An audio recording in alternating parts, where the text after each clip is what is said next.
예, 반갑습니다. 제 이름이 순웅입니다. 문자가 두 가지로 씁니다. 하나는 고문자가 있고요. 또 하나는 수커동인데 언젠가부터 한번 그런 생각을 해봤어요. 저희 아버지가 왜 순웅이라고 이름을 졌을까? 그런데 생각하다 보니까 곰이 사람이 되려면 한 곳에서 오래 있어야 되잖아요. 세상에 제일 무서운 사람이 버티는 놈이랍니다. 한 20년 농촌에서 버티다 보니까 이런 자리까지 와서 또 이야기도 할 수 있는 계기가 됐는데요. 근데 또 이것이 또 제가 이제 농촌 도시 생활협동조합을 일꾼을 하다 보니까 도시로 자주 오게 돼요. 그러다 보니까 자꾸 수컷으로 바뀌려고 하는 생각도 들어서 어디다 초점을 맞춰야 될지 좀 난감한 생각도 듭니다. 어쨌든 이름을 좀 그렇게 소개해드리고요. 저는 곰으로 좀 시골에서 있었으면 좋겠다는 생각을 가지고 있습니다. 제가 오늘 드리려는 얘기는 처음과 마지막이 거의 비슷한 내용인데요. 그 내용 중에 하나가 유영모 선생님이 말씀하신 믿음이라는 단어입니다. 유영모 선생님이 그렇게 표현하셨더라고요.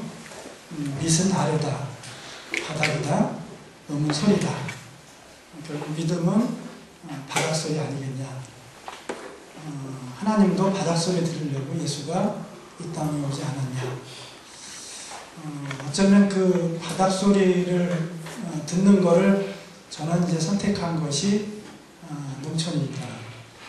가장 소외되어 있고 가장 변두리에 있고 요즘엔 감리교회에서는 감독들이 나오면 예전에는 다 공약을 농촌을 교회를 어떻게 해보겠다 이런 공약을 다 내세우는데요.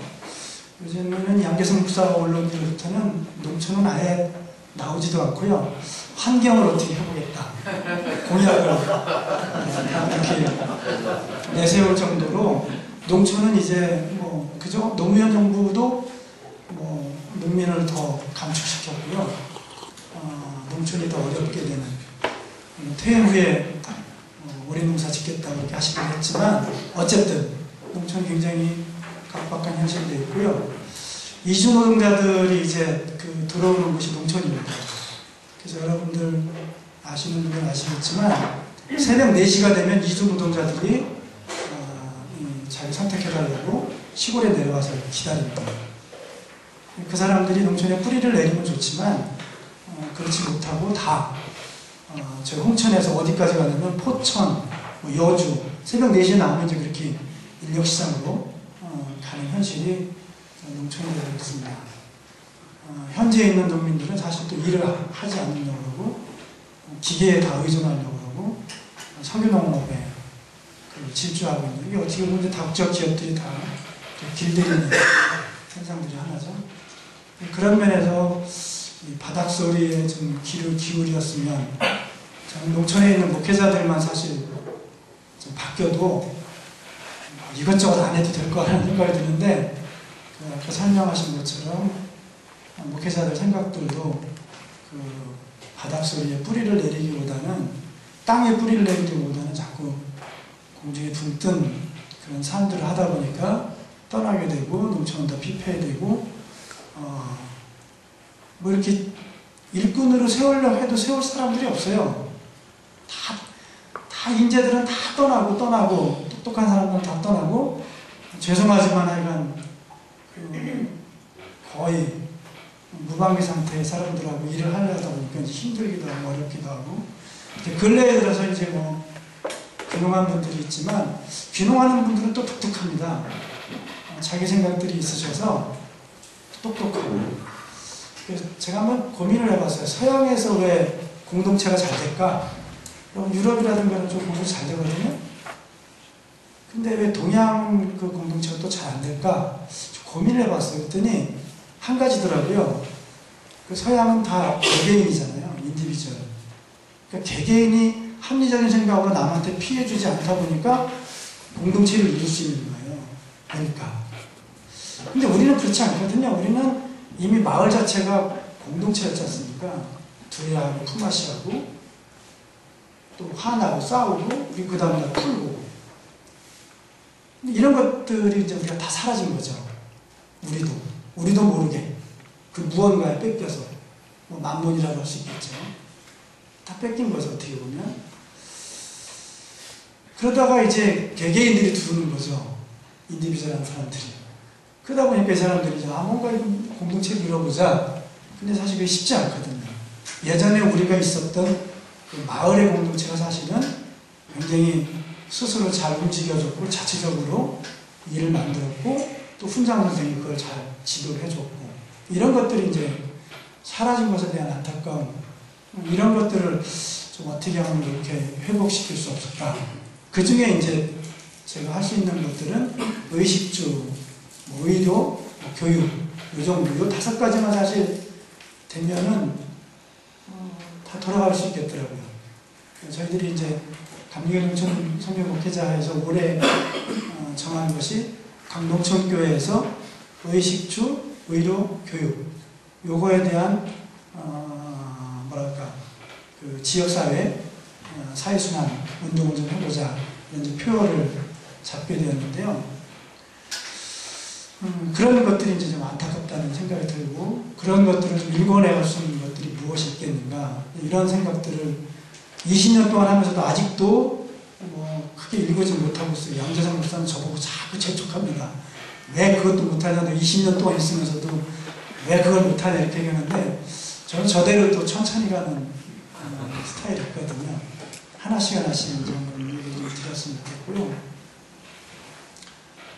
그 학부 때 마치고서 대학원에 이제 기초공동체 논문을 썼는데요.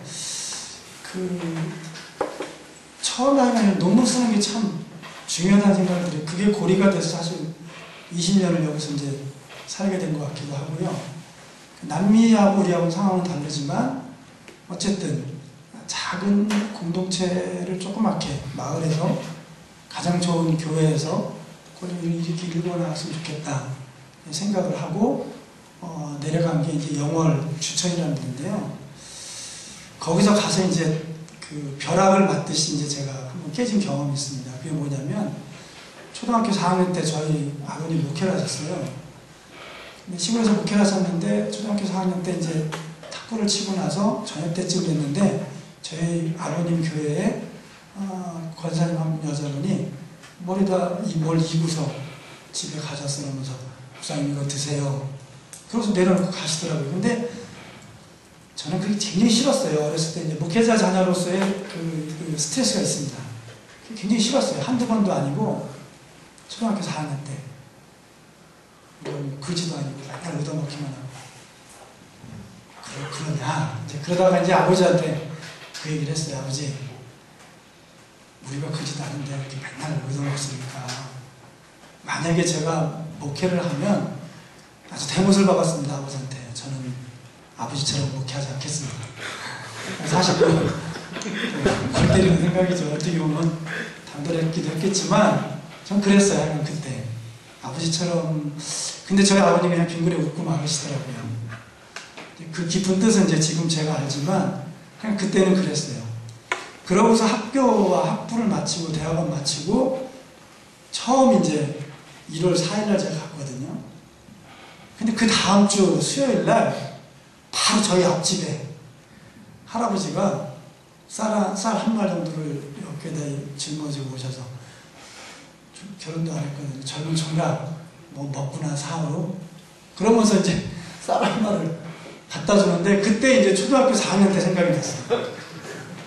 저희 아버지한테 까마득하게 잊어먹고 있다가 우리 김 목사님 얘기하셨듯이 어렸을 때 그 기억 한마디 던졌던 거 아버지에게 내놨던 얘기 한 달 동안은 제가 그 씨름했던 것 같아요.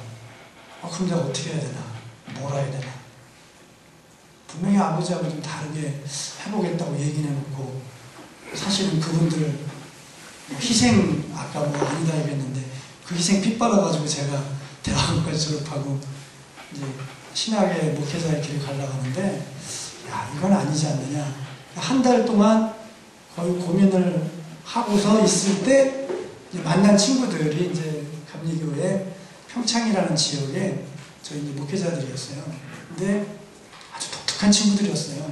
지금 뭐 홍정수 교수님 그 LA 쪽에 계신 조기백이라는 친구 때문에 제가 사실 이 길을 걷고 있습니다. 귀백인에서 만났는데 수염도 이렇게 길렀고요. 자동차 밑에서 오일 갈고 있더라고요. 저는 앞가르마타고 양복 입고 뭐 백구두는 아니지만 하여간 그런 구두시 입고 나 박수능이요 딱 그랬는데 밑에서 뚝 올라오면서 나 조기백이요 이렇게 이제 하면서 그때 제가 또 한 번 깨졌어요. 아, 이런 친구들도 있구나. 근데 제 생각엔 제 심성에 초등학교 4학년 때 있던 그 마음이 그런 친구들을 만나고 바뀌어진 것 같아요. 저를 아는 사람들은 다 그런 얘기를 해요. 어떻게 네가 농촌에서 그렇게 20년 있을 수 있느냐? 뭐 대부분 그런 얘기를 해요. 저의 겉모습을 봤던 사람들의 모습. 근데 제 속마음은 늘 그런 게 있었어요. 아버지하고 한 얘기, 또 어떻게 하면 살까. 그러다 현장에서 만난 친구들 통해서 아, 내가 갈 수 있는 가장 기쁜 길이 뭘까? 그건 바닥에 있는 사람들하고 같이 뒤늦게 살아가는 것이었으면 좋겠다. 그렇게 하면서 직거래라는 걸 시작을 했죠. 그 도시교회 90년도입니다. 아주 20년 전이에요. 한 번은 옥수수를 잔뜩 싣고서 그 원주쯤 나오는데 뭐가 뿌연 게 차 안에서 막 가득했어요. 이게 뭐냐면 옥수수 자루가 소화기를 눌러가지고 소화기가 터져가 차 안에 있는 소화기 터져가지고 소화기로 가득 차가지고 옥수수도 하나도 못 팔고 돌아오고 있었습니다. 굉장히 뭐 눈물도 흘리고 또 교인도 괜찮다 하지만 그게 생명이잖아요. 어떻게 키운 건데. 그리고 뭐 대부분 토요일날 대부분 배달을 갖다 주면 뭐 서울, 인천 막 다 뛰고 뭐 담으로 그냥 넘겨주고 뭐 그러고 오거든요. 그러면 뭐 인천 톨게이트 나올 때는 새벽 6시, 주일날 새벽 6시. 그리고 집에 이제 평창 내려오면 한 9시. 그럼 아이들 이제 예배 또 하고 또 어른들 예배. 근데 그때는요, 그게 좋아가지고 미친 듯이 했어요. 뭐 그렇게 경험하신 분들 있지만 그게 좋아서 한 거죠. 사실 지금 하라면은 전 주님 또 다른 일을 좀 주십시오. 그런 생각이 들지만 그때는 그렇게 하고 그 다음에 이제 차항도 목사님이라든가 현재영 목사님이라든가 이런 분들하고 도시 농촌 직거래 운동을 조그맣게 이제 교회들이 모이고 생산자에서 모이고 위원회를 꾸리고 그래서 지금 감리교 여러분들 아시지만 그 농도 생협 아직도 뭐 아기 걸음맞이를 하고 있지만 이제 생협으로 발족한 지가 10주년이 됐는데요. 그 일들을 이제 만들어냈고요. 그 일들이 좀 더 확장이 될 것 같기도 하는 생각이 듭니다. 어쨌든 그렇게 시작한 일들. 그때 그 친구들이 다 떠났습니다. 뭐 저보고 심지어 어떤 운동권 친구는 그런 얘기를 하더라고요. 제가 뭐 NLPD를 알까? 뭐 이런 NLPD라는 용어가 있어요. 그거 알까? 제가 그랬어요, 속으로. 그래, 나는 그거 모른다. 알고 있으면서도 모를 수도 있지만 모른다. 내가 한번 누가 한번 끝까지 농촌에서 버티는지 여러분들 들을 때 제가 오기로 들을 수 있을지 모르지만 그런 생각은 아니고요. 하여간 내가 한번 있는 데서 뿌리를 한번 내려보겠다. 그 뿌리가 어떻게 크는지를 한번 서로 나눴으면 좋겠다. 제일 안타까운 거는 이제 뭐 농민들이죠. 농민들하고 일하기 굉장히 어려워요.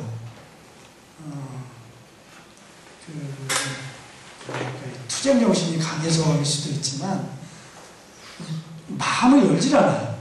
다양한 생명농업을 한 것도 사실 저희들이 92년도에 이제 정농회하고 같이 일을 하는데 그 일반 농민들은 95년도, 98년도 거의 2000년도 돼서야 유기농이라든가 생명농업에 조금 이렇게 틀을 열었죠. 그때만 해도 우리들은 그걸로 해서 돈 버는 사람들 뭐 이렇게 이제 생각을 치부할 정도로 그렇게 마음을 열지 않습니다. 지금도 물론 저희 지금 이제 시족 집단이라서 그렇게 마음을 열지 않습니다. 제가 거의 간지 20년인데요. 20년이면 사실 뭐 이장도 좀 해볼 수 있고 반장도 해볼 수 있거든요. 죽어도 안 줍니다.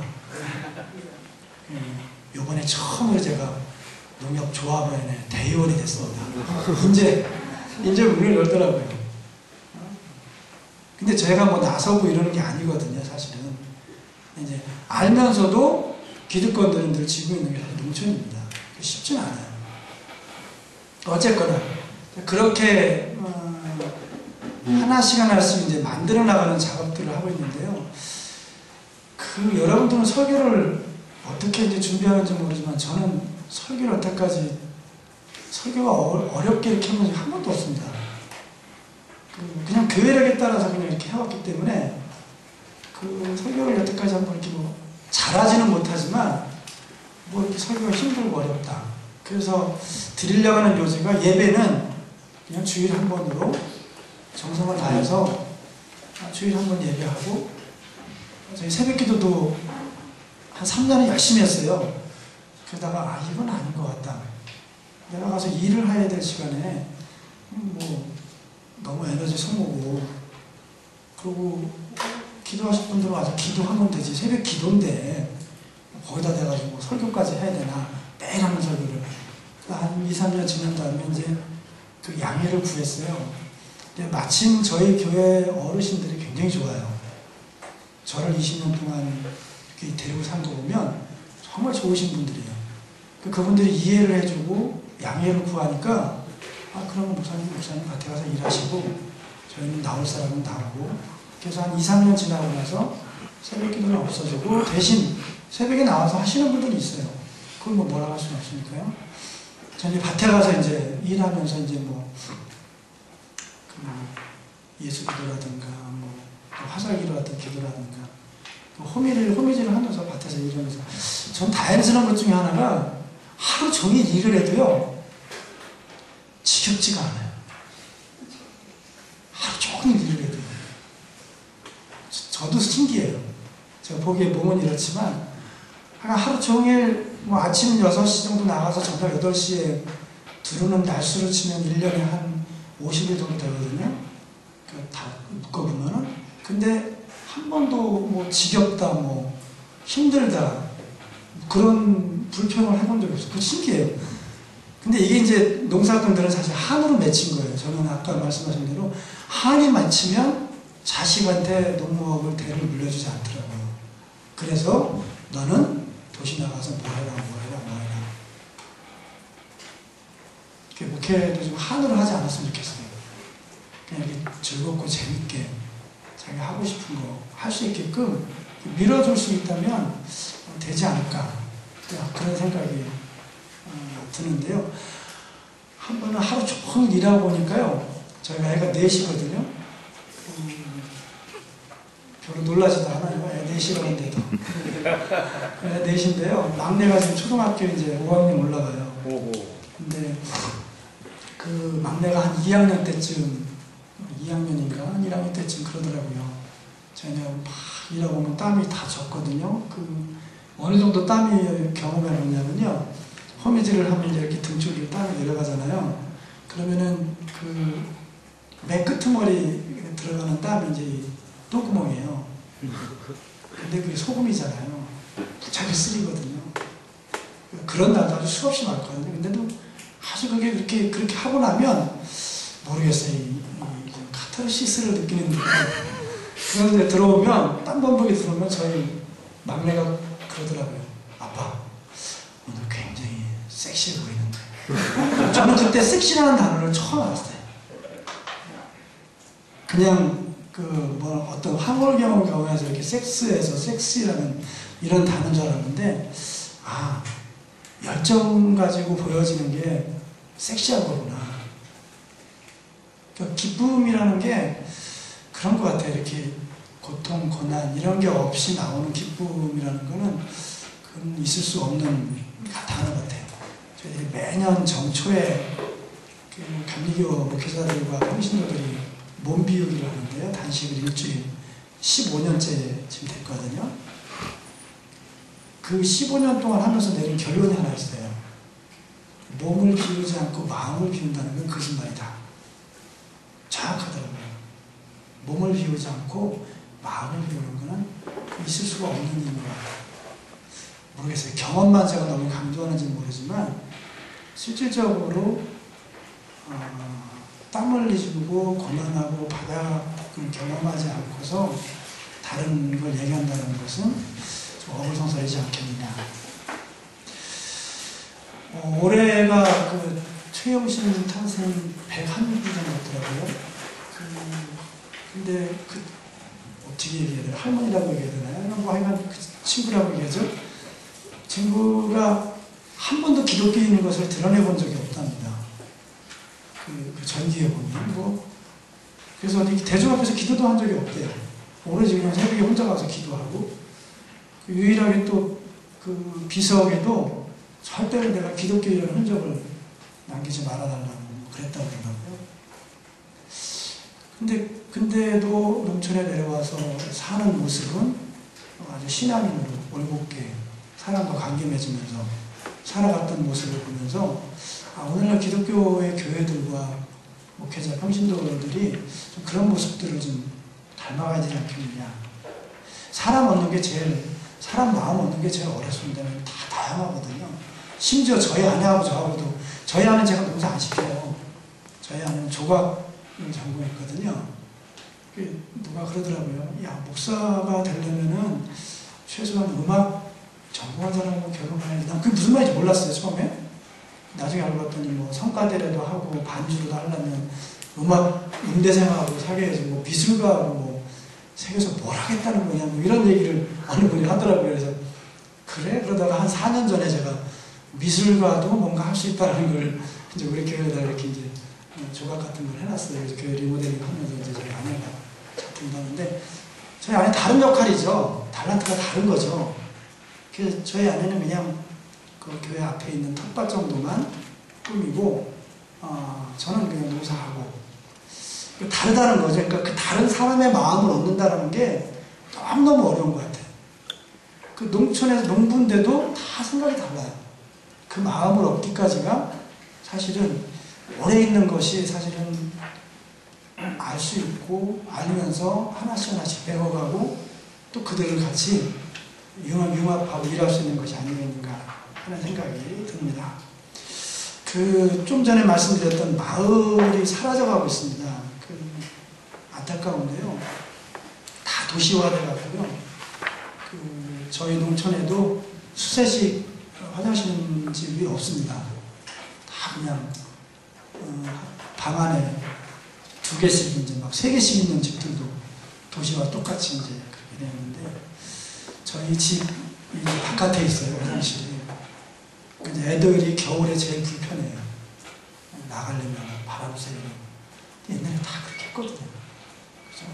바람 쐬고. 그래서 그런지 몰라도 저희 애들이 잔병이 없어요. 병원에 간 적이 없어요. 한번 바람 쐬고 들어온다라는 게 얼마나 귀한 건지를 현대인들이 그걸 몰라요. 그냥 이 따뜻한 데에서만 계속 있으니까, 아까 죄송한데요. 돌팔이짓 한번 해볼게요. 따뜻한 것만 있으면요, 이 콩팥이 움직이질 않습니다. 심장이 움직이지 않아요. 우리 주인님이 뭐 지금 따뜻한데 내가 뭐 이걸 왜 움직여야 되나? 그죠? 추워야 심장이 막 펌프질해서 피를 돌게 해주는데, 뭐 따뜻한데 이걸 자기가 움직이지 않는 거예요. 여름에 시원하게 있으면 콩팥이 좀 시원하게 해줘야 되는데 콩팥이 움직이질 않는 거예요. 시원하니까. 내가 안 해도 누군가 해주는 거예요. 어떻게 보면 현대의 가장 큰 문제점들이 그런 거 아닌가. 서로가 각자 일들이 있는데 다 누군가가 해주거든요. 과학이라는 시스템과 전문가라는 시스템들이 다 해주니까 내가 할 일이 없는 거예요. 내가 면역을 키울 일도 없고 내가 뭘 할 일도 없고. 그러니까 농촌도 그렇게 돼버린 거예요. 다 시스템이 갖춰져 버리죠.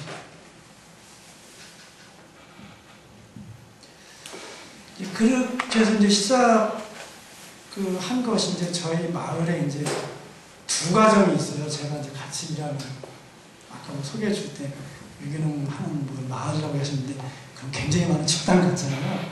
홍성에 있는 풀목 유기농 같이. 근데 그렇지 않아요. 2가정이 사실 유기농을 하고요. 전 유기농보다도 더 귀한 일을 하는 사람들은 지금은 비록 바뀌진 않지만 관행농을 하는 사람들이에요. 저는 그분도 굉장히 귀하다고 봅니다. 바뀌어지면 더 좋죠. 근데 여러분요, 관현농업 하는 사람들 없으면 여러분들 먹을 거 오늘도 점심 없습니다. 못 먹습니다. 우리나라 식량 자급률이 25%라고 하잖아요. 근데 그 쌀 빼면 몇 프로인지 아세요? 아시잖아요. 3%예요. 3, 4%가 나요. 작곡이. 근데 거기다 대고 약치지 말고 해라. 뭐 유기농으로 해라. 제발 그러지 마십시오. 저 그걸 좀 호소하고 싶어요. 그렇다고 해서 약을 치고 농사를 지라는 얘기는 아니겠지만 그 인원밖에 없어요. 그 인원도 이제 한 5년, 7년 지나면 다 죽어요.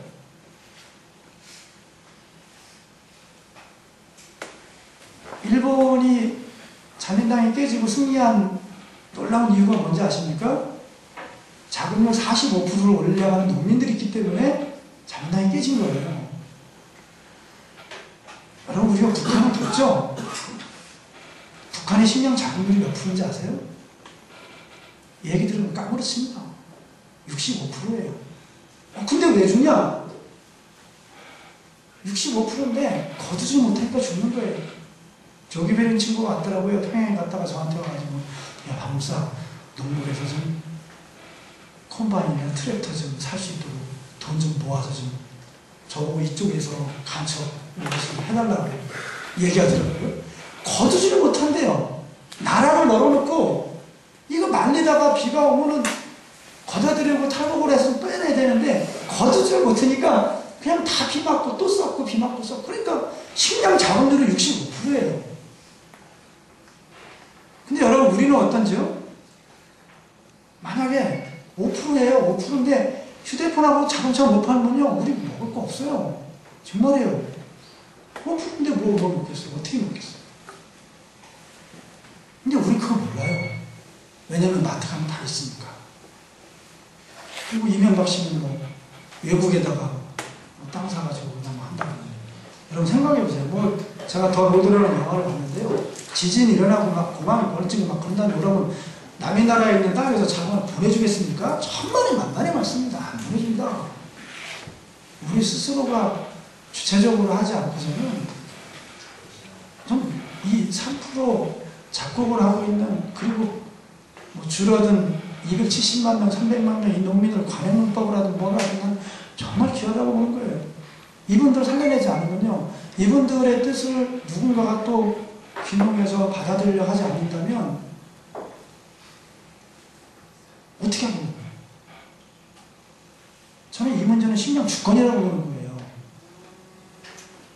식량 안보라고 하더라고요. 이거는 정부는 식량 안보는 누군가 대신 해주는 거죠. 식량 주권은 우리가 주체적으로 하는 거잖아요. 그렇지 않으면 핸드폰 뭐 씹어먹을 수도 없고 끓여 먹을 수도 없는 건데, 마을이라는 것이 그렇게 중요하고 마을에 있는 농민들이 한 사람 한 사람이 다 자기 역할을 하는데, 저는 이제 그런 생각을 좀 드리고 싶어요. 여기 이제 농촌 목회에 관심 있는 분들도 있고 또 도시에서도 그런 역할을 해줘야 된다고 보는데, 농촌 목회자들이 마을 속에서 정신적인 지주의 역할만 해줘도 사실은 농촌은 굉장히 활동적 있고 생동력 있게 돌아갈 수 있습니다. 근데 그걸 못해요. 저희 지방에도 저희 간대교회만 50교회거든요. 근데 50군데 중에서 40군데가 다 농촌 마을이에요. 농촌에. 농사 짓는 사람 2사람밖에 없어요. 목사가. 다 뭐하냐고 물어봤어요, 제가. 그랬더니 뭔 세미나를 그렇게 굉장히 많이 다니더라고요. 다 도시에 가서 세미나 배우고 그게 다 성경 공부더라고요. 여기 내려와서 사는 거는 그러다가 그냥 또 떠나고 또 떠나고 또 떠나고. 제가 저희 교인들한테 한번 물어봤어요. 우리 교회가 58년 됐는데요. 그 중에 12분이 거쳐갔는데 그 어느 분이 가장 인상적인 남자가 그랬더니 15년 동안 있었던 분이 있어요. 여자 전도사님이. 그 나머지는 다 2년, 3년, 1년, 6개월. 그분이 제일 인상적이에요. 왜 그러냐 그랬더니 그냥 자기들하고 살아줘서, 그냥 자기들하고 같이 함께 일해줘서 지금 돌아가셨어요. 근데 저는 그분의 그런 모습이 참 우리들한테 좀 필요하지 않나. 그냥 자리에서 좀 있어주고 어려운 사람들에게 목사로서 할 수 있는 가장 좋은 일이잖아요. 사실 그게 어떻게 보면 물질적으로는 힘들고 어렵지만 가장 의미 있고 기쁘고 그냥 있는 것만으로도 지금 밖에 있는 사람들은 사실 위로를 받고, 그건 저는 없는 사람들의 문제만 아니라 있는 사람들도 마찬가지라고 생각이 들어요. 있는 사람들도 목사로부터 위로받기 원하거든요. 불안한 게 많거든요. 그 농사를 짓게 된 동기는 어쨌든 아버님으로부터 시작됐지만 그 자급자족을 해야겠다는 게 첫 번째 목적이었습니다. 자급자족이 안 되면 그 교인들한테 설교도 못 하겠더라고요. 뭐 자급자족을 못하면서 무슨 교인한테 뭐라고 얘기할 수 있는 건력지가 없더라고요. 자급자족 하기 위해서 이제 땅을 얻고 한 1,500평 밭농사만 지금 하고 있는데요. 물론 이제 약을 안 치고 그냥 하죠. 일하는 게 좋으니까. 저는 거기서 많은 걸 배워요. 어떤 걸 배우냐면 식물을 심잖아요. 옥수수를 예를 들어서 500평 심어요. 그러면 눈길이 어디에 가는지 아십니까? 한 2, 3일 지나면 비가 안 오고 그러면요. 큰 놈한테 눈길이 절대 안 갑니다. 야들야들하고 크지도 못하고 말라 죽을 것 같은 놈, 그 놈만 보여요.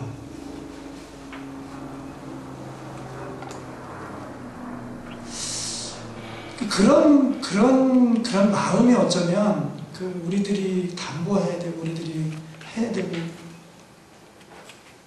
그럴 때 좀 이렇게 지평이 더 넓어질 수 있지 않겠는가. 농사를 지으면서 자급자족하면서 이제 배우는 그런 것도 있지만 또 하나 제가 농촌에서 이제 기쁨을 얻고 지내는 것 중에 하나는 노인들입니다.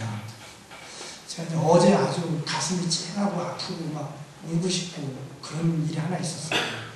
그게 무슨 일이냐면 저희 이제 79되는 그 어르신이 있는데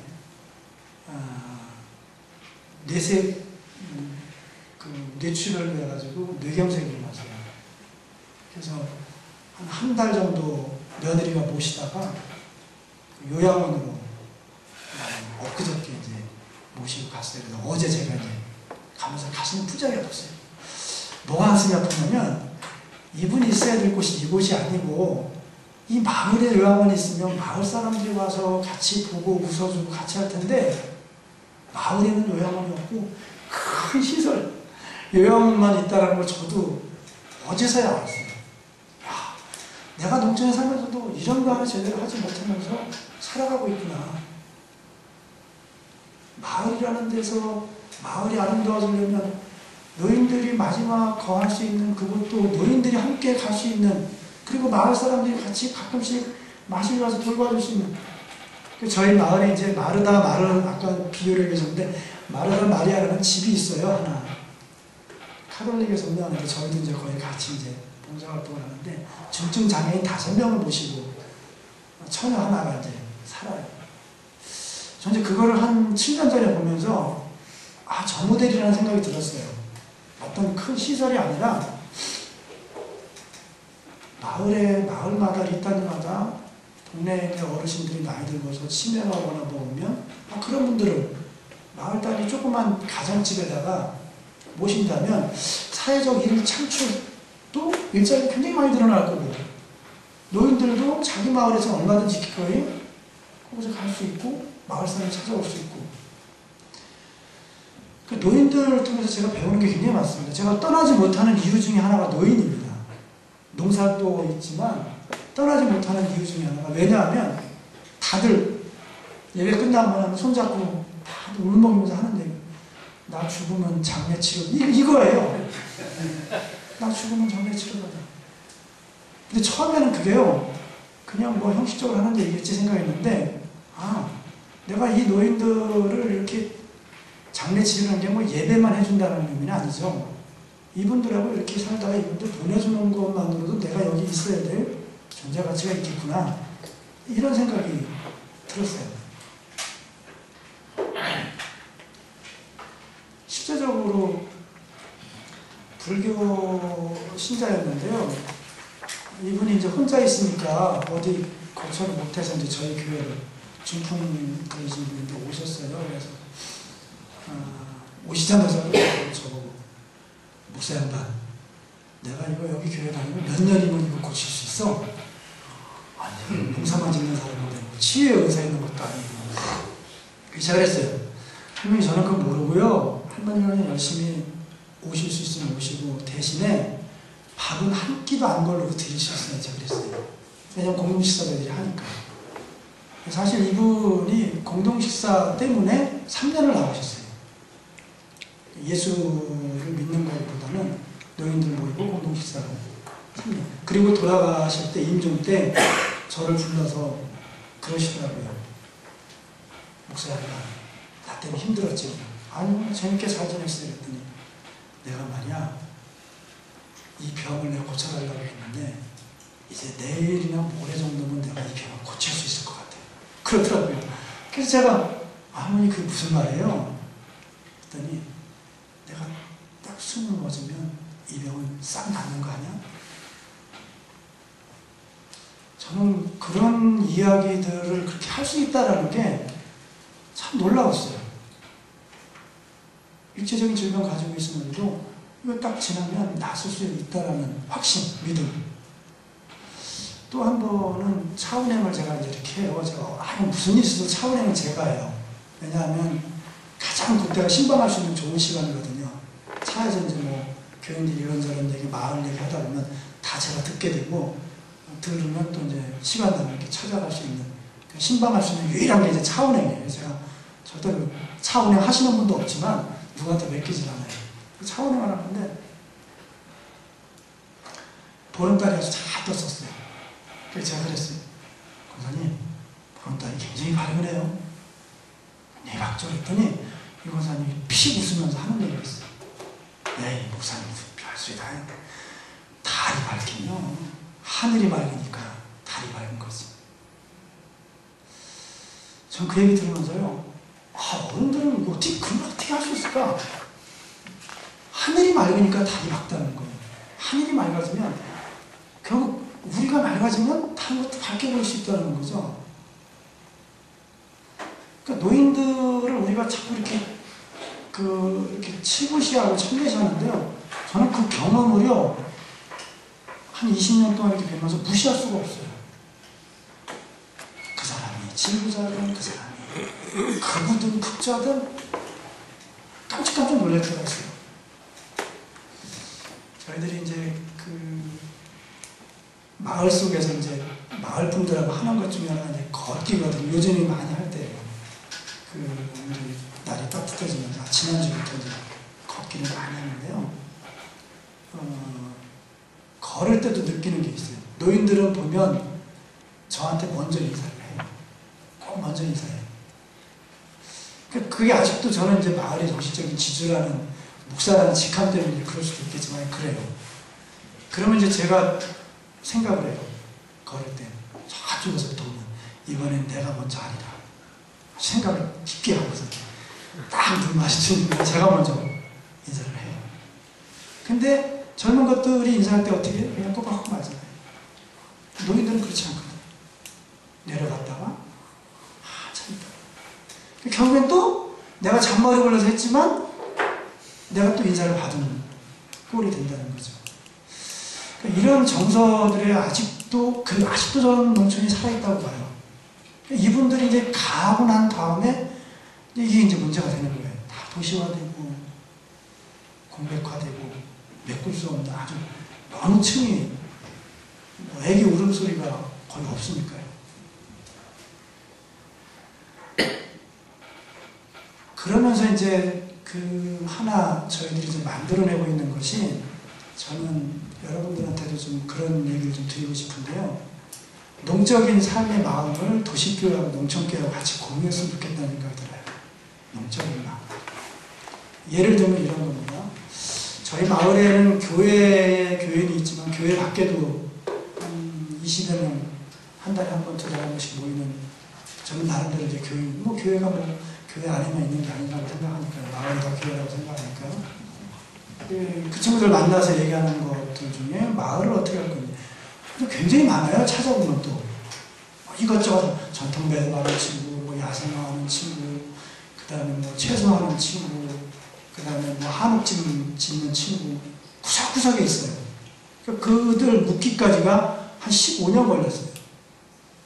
그들 친구들 이제 묶어서 같이 이제 이러저런 일들을 하게 되는 것 중에 하나가 이제 도시교회하고도 할 수 있는 게 이제 생협이라는 거죠.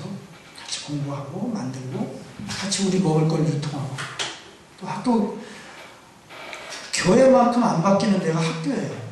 학교 급식을 꾸준하게 제기를 해도요 정말 안 바뀌어요. 그리고 근래 와서 이제 뭐 너무나도 이제 무상급식 얘기하니까 한나라당도 어쩔 수 없이 이제 무상급식 이제 뭐 공약으로 내세울 것처럼 얘기를 하는데요.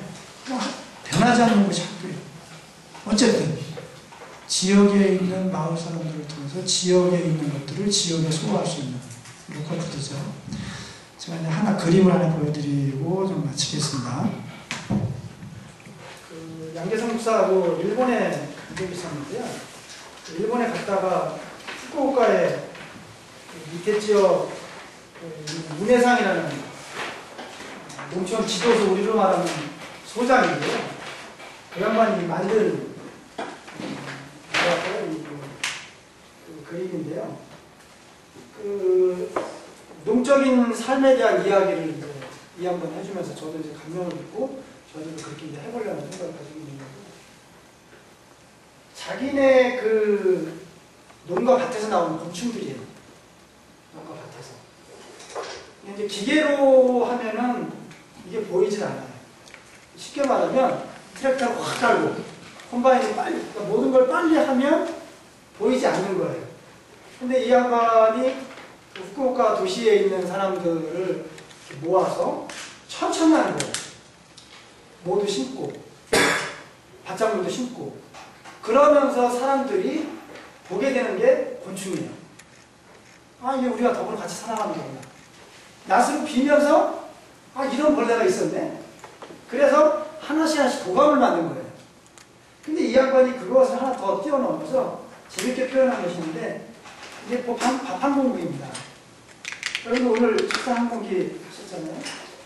이 사람이 그걸 먹으면서 무슨 생각을 했냐면, 내가 먹는 밥 한 공기가 쌀이 몇 알일까? 이런 고민을 해요. 그래서 그걸 쉬어요. 비누가 밥에 어머니가 쌀을 10만 개를 쉬어가지고 뭐 봉헌했다고 그러는데, 어쨌든 그걸 쉬어보니까 쌀이 대충 3,000개, 4,000개 된다는 거야. 한 끼 먹는 게. 많이 먹는 거야, 4,000개. 적게 먹으면 더 적게 먹게. 그걸 포기수로 계산해 보니까 한 3포기, 4포기.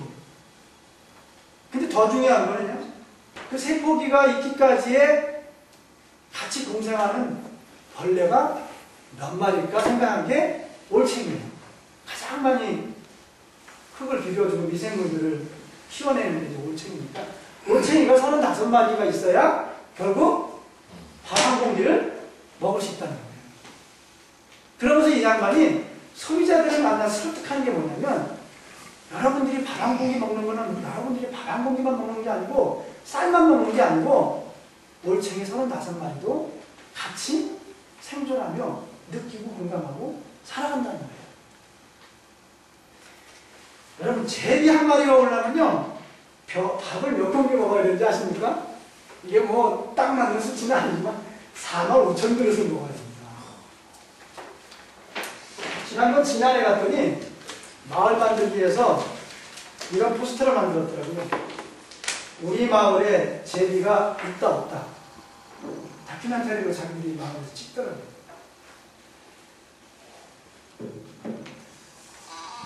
사람만이 살아가는 마을은 결코 아닐 겁니다. 사람 있기 전에 먼저 다 있었죠.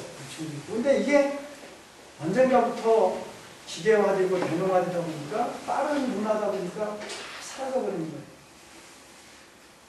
그래서 좀 부탁드리기는, 도시에 있는 분들한테 정말 절실하게 부탁드리기는, 소농을 살려주는 운동을 좀 해주십시오.